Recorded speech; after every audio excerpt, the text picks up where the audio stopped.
And if you're not willing to stand up and ask some tough questions in defense of all those taxpayers, the men and women who just go to work every day, they pay their taxes, they go shop at Walmart, they send their kids to school, they go to church, they're just trying to follow the rules and do the right thing.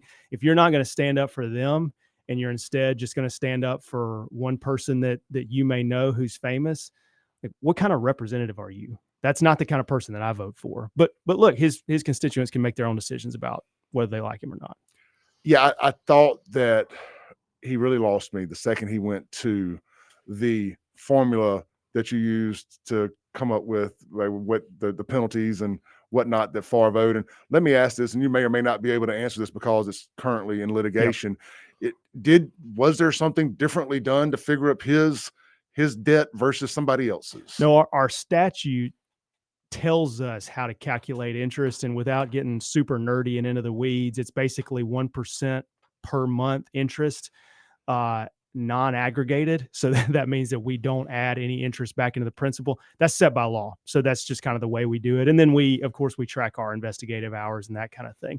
But really, I mean, the big picture point here is, why are we asking questions about things like that as opposed to asking questions about how much waste there is in state government, or how did this welfare scandal happen, and all of those big picture things that matter to normal people out there every single day. They want to know their taxpayer dollars are being spent the right way. They want to know that their taxpayer dollars are not being wasted by state government. So I'd love it if the state legislature, specifically Lieutenant Governor Delbert Hosemann and his chairman, if they would engage on that question. I think the House is engaged on those kinds of questions if you look at some of the bills that have been filed over there.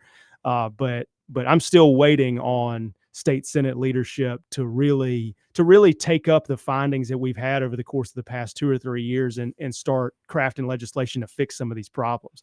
People are just tired of it. People are tired of watching their state government waste money, and there are ways to fix it, but we got to have legislative support in order to get it done. It does feel like the House side is just more common sense. Yeah. I mean, right now, it does feel like it's just a little more based common sense type stuff comes out of there, where I just see some of the things on the Senate side and it really just makes me scratch my head. Yeah. 100%. Yeah. I loved your response to Polk, and I waited intentionally to this morning to listen to that thing. Sure. Because I wanted it to be top of mind. I'd read a little bit, but I listened to it all the way in from Brandon this morning and finished it up in the parking lot out here. And I love the fire that you bring to the table. And I'm not just in here waxing poetically for the sake of it.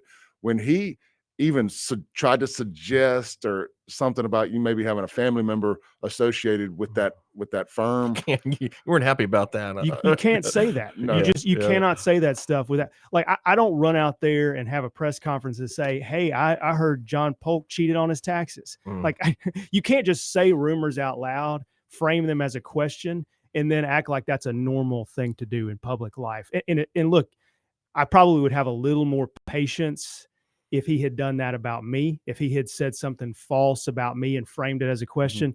But when you do that to my wife, we got a bigger problem all of a sudden. And not only that, but she's not a public figure. I'm a public figure. You want to yell at me and Kroger in the milk aisle? Fire away, brother. Like, I signed up for this. But don't come after my wife and her business interests when you are literally making up the rumor and then asserting the rumor as a question. It's not the way you handle business. I told him the truth in the hearing, which is that if you say that as a sentence, if you say that that's happened, it's not true, and I'm going to sue you, because that's my only recourse at that point. You said it out loud, and I have no other option but to say you can't defame my wife in front of everybody. It's like my wife worked for Reebok, and I bought a bunch of Nikes. Like, then it got turned around.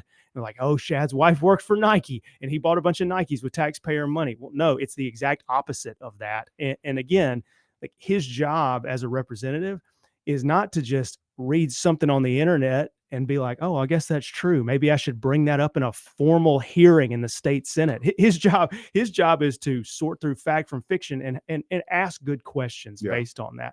So really, it all gets back to one of the things I said toward the end of that hearing, which is, this is not actually a debate about the substance. This is really just about politics, right? Like, if this were a debate about substance, he would have known not to ask that question. He wouldn't have asked some of the other questions that he asked.